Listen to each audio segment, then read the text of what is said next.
Hello, আমি সাথী আর আমি ব্যাঙ্গালোরে থাকি। তো আজ আমার অফিসের কাজ অনেক কম ছিল, তো তাই ভাবলাম চলো একটু টাইম পাস করা যাক। সকালে সকালে ঘুম থেকে উঠে আমি দেখি দরজার সামনে একটা পার্সেল চলে এসেছে আমার। তো চলো দেখা যাক পার্সেলে কী আছে। হয়তো আমার কোনো ড্রেসই হবে। এটা কি? এ বাবা, এটা মনে হয় কোনো ড্রেস তো নয়, এটা কোনো সক্স হবে হয়তো। আমি ড্রেস ভেবে খুলেছিলাম, অনেক এক্সাইটেড ছিলাম, বাট মন খারাপ হয়ে গেল। চল যা।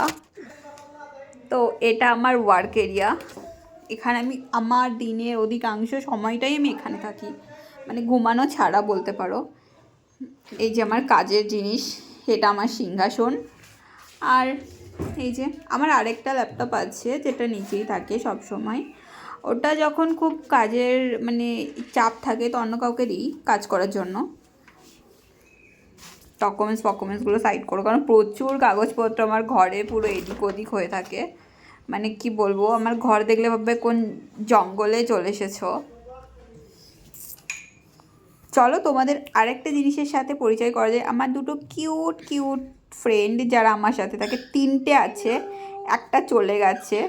কাল সারা দিন খুঁজেছি, ওকে পাইনি। এর নাম ছোটু, ঠিক আছে। আর ওই যে সাইডে বসে আছে যেটা কালো করে, ওর নাম হচ্ছে কালু, এটার ওয়াইফ। একে যদি আমি একটু টাচ করি, ওই কালু এত পরিমাণে চিল্লাবে যে মাথা খারাপ করে ছেড়ে দেবে। আমি সকাল থেকে খাইও নি, আমার অনেকটা খিদেও পেয়েছে, 2টো বেজে গেছে। তো আমি তাড়াতাড়ি, রাতে তরকারি ছিল ওটাই গরম করেছি, আর অল্প ভাত যেটা সকালে রান্না করেছি। আমি বেশিরভাগ সকালে রুটিই বানাই আর রাতে তরকারিটা রান্না করে রেখে দিই, তো ওটাই তাড়াতাড়ি করে খেয়ে নিলাম।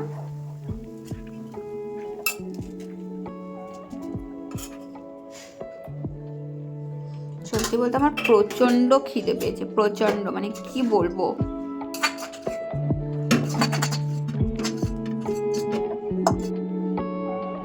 আমাকে অফিস থেকে কাজও পাঠিয়েছে, আমি জাস্ট দেখলাম, এতক্ষণে দেখিনি। তো আমাকে কাজও করতে হবে, তো তাড়াতাড়ি খেয়ে নিই। আর আমার পিছনের জানালা দিয়ে দেখো এত সুন্দর হাওয়া আসে, আর যে লাইট আসে না, আমার প্রচণ্ড অসুবিধা হয়, এই জন্য বন্ধ করে দিলাম। দেখো আমার কাজ বাস স্টার্ট করছি। এখন বসলাম, জানি না কখন উঠবো, 9 o'clock তো হয়েই যাবে। চলো বাই তাহলে, ভালো থেকো, পরে কখনো কথা হবে তোমার।